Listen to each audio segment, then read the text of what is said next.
ನಮ್ಮ ಜೊತೆಗೆ ಹಿರಿಯ ಶಾಸಕರಾಗಿರ್ತಕ್ಕಂಥ ಟಿ.ಬಿ. ಜಯಚಂದ್ರ ಅವರಿದ್ದಾರೆ. ಅವರು ಸಹ ಸಚಿವ ಸ್ಥಾನದ ಆಕಾಂಕ್ಷಿಯಾಗಿದ್ದರು. ಈ ಬಾರಿ ಅವರಿಗೆ ಸಚಿವ ಸ್ಥಾನ ಸಿಗುತ್ತೆ ಅನ್ನೋ ಒಂದು ಭರವಸೆಯಲ್ಲೂ ಸಹ ಇದ್ದರು. ಅವ್ರನ್ನೂ ಮಾತಾಡಿಸ್ತೀನಿ.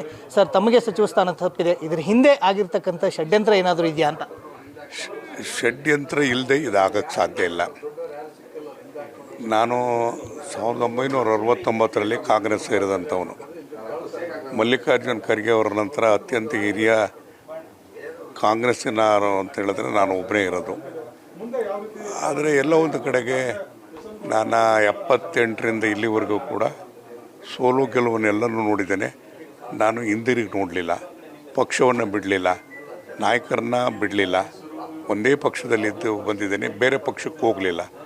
ಆದರೆ ಇವತ್ತು ಈಗ ಬಂದಿರತಕ್ಕಂಥವ್ರೆಲ್ಲ ಮುಖಗಳು ನೋಡಿದ್ರೆ ಅವ್ರು ಯಾವ ಪಾರ್ಟಿಯಲ್ಲಿದ್ದರು, ಎಲ್ಲಿದ್ದರು ಅಂತ ನಮ್ಗೆ ಅರ್ಥ ಆಗಿಲ್ಲ. ಅವ್ರನ್ನ ನಾನು ಯಾವ ರೀತಿಯಾಗಿ ಸಮರ್ಥಿಸ್ಕೊಳ್ಳೋದು ಅಂತಕ್ಕಂಥದ್ದು ದೊಡ್ಡ ಸವಾಲಾಗಿದೆ.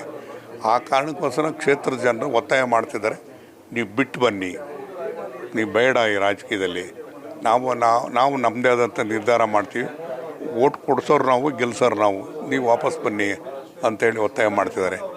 ಒಂದು ಕಡೆ ಪಕ್ಷ, ಇನ್ನೊಂದು ಕಡೆ ಕ್ಷೇತ್ರದ ಜನ ಯಾರ ಕಡೆ ವಾಲಬೇಕು ಅನ್ನೋದಕ್ಕಂಥದ್ದೇ ದೊಡ್ಡ ಜಿಜ್ಞಾಸೆ ಆಗಿದೆ. ನಿನ್ನೆಯಿಂದಲೂ ಕೂಡ ತುಂಬ ಒತ್ತಾಯ ಮಾಡ್ತಿದ್ದಾರೆ, ನೀವು ಹೊರಗಡೆ ಬರಬೇಕು ಅಂತೇಳಿ.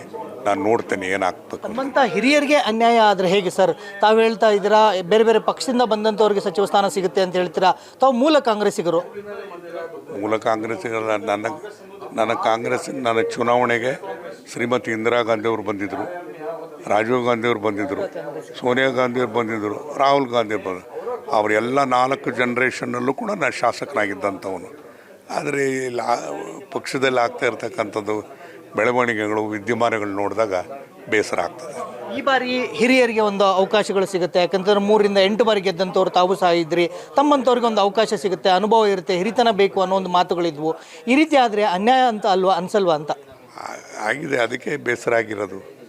ಇಂಥ ಪ್ರಸಂಗ ನನಗೆ ಯಾವತ್ತೂ ಕೂಡ 49 ವರ್ಷ ಆಯಿತು ಶಾಸಕನಾಗಿ, ಇಂಥ ಪ್ರಸಂಗ ಯಾವತ್ತೂ ಬಂದಿಲ್ಲ. ಇದು ಪ್ರಪ್ರಥಮವಾಗಿ ಇರತಕ್ಕಂಥ ಪ್ರಸಂಗ ಬಂದಿರತಕ್ಕಂಥದ್ದು. ಈಗ ಕ್ಷೇತ್ರದ ಜನರು ಸಹ ಒತ್ತಾಯ ಮಾಡ್ತಾ ಇದ್ದಾರೆ, ತಾವು ಹೊರಗಡೆ ಬನ್ನಿ ಅಂತೇಳಿ. ತಾವು ರಾಜೀನಾಮೆಯನ್ನು ಕೊಡೋ ಬಗ್ಗೆ ಏನಾದರೂ ಚಿಂತನೆ ಮಾಡ್ತಾ ಇದ್ದೀರಾ? ಅವ್ರು ರಾಜೀನಾಮೆ ಪತ್ರವನ್ನು ಸೈನ್ ಮಾಡ್ಸೋಕ್ಕೆಲ್ಲ ಕಾಯ್ತಾ ಕೂತವ್ರೆ. ಹೊರಗಡೆ ಬರಬೇಕು, ನೀವು ಈ ಇಕ್ಕಟ್ಟಿನ ವರ್ಷದಲ್ಲಿ ಉಸಿರುಗಟ್ಟುವಂಥ ವಾತಾವರಣದಲ್ಲಿ ಇರಬಾರ್ದು ಅಂತೇಳಿ ಒತ್ತಾಯವನ್ನು ಮಾಡ್ತಿದ್ದಾರೆ. ಸರ್, ತಾವು ರಾಜೀನಾಮೆ ಕೊಡ್ತೀರಾ ಹಾಗಾದರೆ? ನೋಡೋಣ. ನಾನು ಮತದಾರರನ್ನು ಓಲೈಸುವಂಥ ಕೆಲಸವನ್ನು ಮಾಡ್ತಿದ್ದೀನಿ.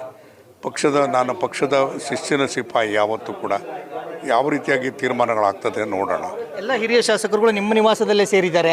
ತಾವು ಹೈಕಮಾಂಡ್ ನಾಯಕರುಗಳನ್ನ ಭೇಟಿ ಆಗುವಂಥದ್ದು ಅಥವಾ ಏನಾದರೂ ಚಿಂತನೆ ಮಾಡ್ತಾ ಇದ್ದೀರಾ ಅಂತ? ನೋಡೋಣ, ಅವರು ಏನಾದರೂ ಮಾತಾಡಿದರೆ ಏನಾಗ್ತದೆ ಅಂತಕ್ಕಂಥದ್ದು ನೋಡೋಣ.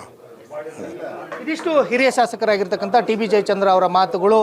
ಈ ಸಂಪುಟದಲ್ಲಿ ಮುಖಗಳನ್ನು ನೋಡಿದ್ರೆ, ಅಂದರೆ ಸಚಿವರಾಗಿ ಪ್ರಮಾಣ ವಚನ ಸ್ವೀಕಾರ ಮಾಡ್ತಾ ಇರೋಂಥ ನೋಡಿದ್ರೆ ನಮಗೆ ಒಂದು ಕಡೆ ಬೇಸರ ಆಗೋದ್ರ ಜೊತೆಗೂ ಸಹ ನಮ್ಮ ಹಿರಿತನಕ್ಕೆ ಅವಮಾನ ಆಗಿದೆ ಅನ್ನೋ ಒಂದು ಅಭಿಪ್ರಾಯವನ್ನು ವ್ಯಕ್ತಪಡಿಸ್ತಾ ಇರುವಂಥದ್ದು. ಕ್ಯಾಮರಾಮನ್ ಕುಶಾಲ್ ಜೊತೆ ವೀರೇಶ್ ದಾನಿ, ಗ್ಯಾರಂಟಿ ನ್ಯೂಸ್, ಬೆಂಗಳೂರು.